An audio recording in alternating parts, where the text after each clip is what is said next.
আশআরী, মানে আবু মুসা আশআরী বা আবু মালিক আশআরী তার আত্মীয়, রাদিয়াল্লাহু তাআলা আনহু থেকে বর্ণিত, রাসূলুল্লাহ সাল্লাল্লাহু আলাইহি ওয়াসাল্লাম বলছেন আরেকটি হাদিসে সহিহ মুসলিম, আত-তাহুরু শাতরুল ঈমান। এটা একটি ফজিলতের কাজ। দেখেন, তাহারাতের সাথে সাথে জিকিরের কথাও রয়েছে।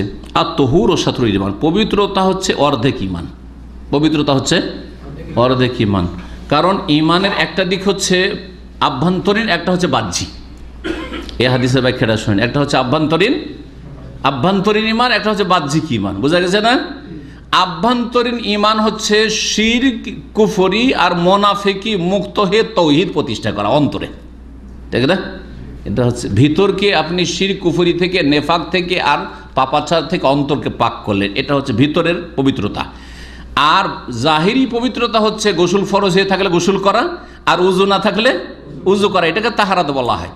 তো যখন তাহারাত হচ্ছে একটা জাহিরি তাহারাত, বাহ্যিক তাহারাত পবিত্রতা, আর একটা হচ্ছে আভ্যন্তরীণ বাতেনি পবিত্রতা বা বাতেনি তাহারাত, তাহলে দুটোকে ভাগ করলে কি হয়? আত-তাহুরু শাতরুল ঈমান। বাহ্যিক যে পবিত্রতা ওযু, এটা হচ্ছে অর্ধেক ঈমান, এটা হচ্ছে অর্ধেক ঈমান। আর ভিতরে যেটা পবিত্রতা সেটা হচ্ছে আভ্যন্তরে, সেটা হচ্ছে অর্ধেক ঈমান। আত-তাহুরু শাতরুল ঈমান। আলহামদুলিল্লাহ, সুবহান আলহামদুলিল্লাহ। ইচ্ছা করলে দিনে যে কতবার বলতে পারে আলহামদুলিল্লাহ। হ্যাঁ, খাবার সামনে আসতে আলহামদুলিল্লাহ, মনটা বলছে আলহামদুলিল্লাহ, তাই না? বিনা পরিশ্রমে খাবার পেয়ে গেল। হ্যাঁ, অথবা আল্লাহ পাই যে খাবারের পয়সা জুটিয়েছে, সুবহানাল্লাহ, আপনার কাছে পয়সা আছে, আরেকজনের কাছে পয়সা নেই। একদিন আগে এক লোক এসে বলছে যে আমি দুপুরে খাবো, তো পয়সা নেই আমার কাছে। আপনাকে তো আল্লাহ এরকম করতে পারতেন, তখন আলহামদুলিল্লাহ বলা উচিত নয় যে আমার কাছে খাবার আছে? শুধু খাবারের শেষখানি আলহামদুলিল্লাহ না? হ্যাঁ, হাড়ে হাড়ে আপনি আলহামদুলিল্লাহ বলবেন। আপনি হ্যাঁ, মুহূর্তে মুহূর্তে মনে মনে আপনি আলহামদুলিল্লাহ বলবেন যে আল্লাহর কত বড় নিয়ামত। জি, আজকে দুর্ভিক্ষে সোমালিয়ার মানুষ, আফ্রিকার মানুষ অনেকে মারা যাচ্ছে, সুবহানাল্লাহ, আর আপনার কাছে খাবারের অভাব নেই। কি শুকরিয়া আদায় করছেন? আলহামদুলিল্লাহ। জি, আলহামদুলিল্লাহ তামলাউল মিজান। আর এই আলহামদুলিল্লাহ, এই বাক্যটি আল্লাহ পাকের যাবতীয় প্রশংসা, এতটুকু শুধু কথা বললেন, এতে মিজান, যে নেকির দাঁড়িয়ে পাল্লা আছে, তা ভর্তি হয়ে যাবে।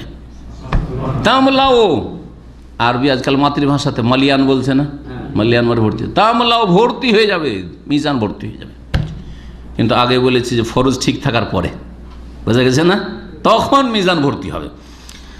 ও সুবহানাল্লাহ আলহামদুলিল্লাহ তামলা আনি আও তামলা মা বাইনাস সামাওয়াতি ওয়াল আরদ। আর যারা বলল সুবহানাল্লাহ আলহামদুলিল্লাহ, দুটো বলল, তাতে তার দাঁড়ি পাল্লা ভর্তি হওয়ার পরে আসমান জমিনের মাঝে সব কিছুই ভর্তি হয়ে যাবে। তামলা আনি মা বাইনাস সামাই ওয়াল আরদ, সুবহানাল্লাহ, আসমান জমিনের মাঝে সব কিছুই ভর্তি হয়ে যাবে। কত নেকি তাহলে আল্লাহ পাক দেবেন এই ছোট্ট কালিমা সুবহানাল্লাহ আলহামদুলিল্লাহ। জি, নিচে নামছেন সিঁড়ি থেকে, অভ্যাস করেছেন সুবহানাল্লাহ, ওপরে উঠছেন আল্লাহু আকবার, লিফটে উঠছেন, কেন অভ্যাস করেন না যে লিফটে ওপরে যাচ্ছি আল্লাহু আকবার? যতই ওপরে উঠি না কেন, কেন আল্লাহু আকবার বলছেন? যতই ওপরে উঠি না কেন, আল্লাহ আমার উপরে, ঠিক না? নিচে নামছি আল্লাহ, আমি নিচে নামছি, হ্যাঁ, কিন্তু আল্লাহ পাক রব্বুল আলামিন এসব থেকে পবিত্র। হ্যাঁ, আল্লাহ পাক পবিত্র।